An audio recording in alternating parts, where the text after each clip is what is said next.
Tired of scrolling through hundreds of saved posts on Instagram? What if you could delete them all at once, instead of one by one?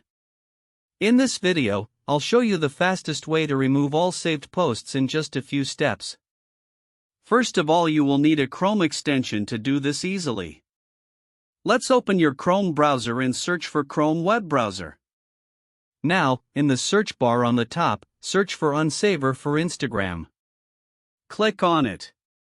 And now tap on Add to Chrome. You can see, it's been added into Chrome extensions. Now, open Instagram. Log into your account.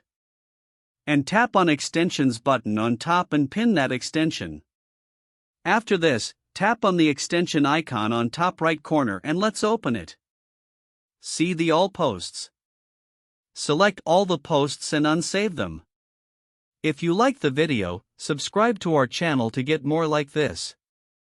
Thank you.